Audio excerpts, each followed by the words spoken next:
There were a few surprises in the first round of the NFL draft. What's up, everybody? Let's break this thing down a little bit, right? Because I placed some bets here. I won on some, I lost on some others. Starting with Joe Burrow hugging dad, Jimmy, before hugging mom, Robin. Okay? I was certain he was going to hug mom, Robin, first. I remember the Heisman Trophy. When he won the Heisman Trophy, mom was so excited. Gave him a big hug, but I didn't feel anybody really excited there in the Joe Burrow household, right? Just gave his dad a little hug. Then mom was like, yeah, congratulations, you're going to the Cincinnati Bengals. Hopefully you won't go 3-13 next year. So Jimmy was at plus 250. Mom was at plus 125. So if you bet on Jimmy, you made some money. How about Henry Ruggs being the first wide receiver selected? What? I really thought it was between Judy and CeeDee Lamb, but that's the beauty of the draft. All these crazy things happen, and the Raiders, they love some speed. Remember that draft when they selected Darius Hayward-Bay over Michael Crabtree? Well, that was Al Davis. Al Davis is no longer with us, but Mike Mayock decided to go with Ruggs, who's at plus 200 to be the first wide receiver selected. Yeah, I really missed on that one. You know when I got, yes, that I did not miss on? Reagor, Jalen Reagor, wide receiver out of TCU. He's at plus 120 to go in the first round. I really felt good about him. He was at plus 1,100, which is one I had an eye on also. Okay? I talked about this one. He was at plus 1,100 to go to the Philadelphia Eagles, while Justin Jefferson was obviously the huge favorite here. I just think Reagor's better than Jefferson. I really do. He's got speed. He's got the temperament. I just like his makeup. Contested 50-50 balls. So I think that was a really good pick by Philadelphia. A lot of people probably disagree with me on that one, but Jalen Reagor I think is going to be a good pro. Tua Tagovailoa.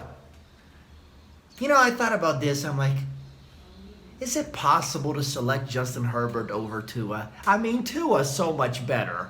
Right, so Tua was at minus 125 to be the second quarterback selected. I'm like, let's do this. It's got to be Tua. And it was Tua. And I really thought he was going to be the third player selected in the draft. I thought Miami would move up to get him. It did not happen. He fell in the Dolphins' laps at number 5. This is very good. Yeah, this is very good. There's a quarterback out there in Miami now. Yes, that's very, very special. And Derrick Brown.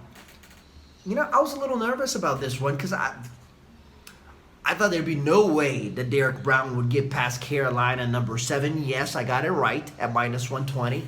But with Isaiah Simmons available, I must say I was a little nervous here, right? But Derrick Brown just an absolute game wrecker. I mean, the guy's a wrecking ball, okay? The guy, I mean, you got to block the guy with 2-3 people. Absolutely amazing what he did in NCAA competition. So the Panthers are rebuilding. I think he's going to be the perfect building block for the Panthers. So there were some surprises there in the first round. CeeDee Lamb being selected by the Dallas Cowboys at number 17. I mean, really? Jerry Jeudy going to Denver, and he's going to play with Cortland Sutton. I love that pick. There was one pick that I really liked, the over on this one.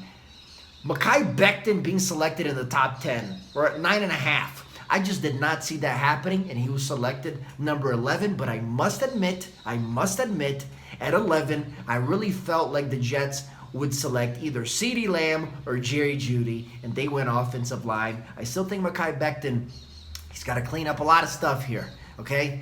He's still a little raw, if you will. He's got some raw strength also, but he's still a little raw. So we'll see what happens. I love the draft.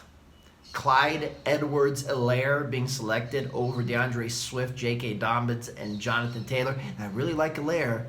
Really good receiver. He's a bowling ball at 5'7". I really like him. Very productive out there in LSU, and I think he's going to be great in Kansas City. But to me, DeAndre Swift was the best quarterback, with the best running back, in this class. That's the beauty of the draft. Things happen. It's, what is it? Life is like a box of chocolates. Well, the draft is like a box of chocolates, if you will, right? So we'll see what happens in the rest of the draft. Great talking to you guys. The first round was very, very fun. Bye.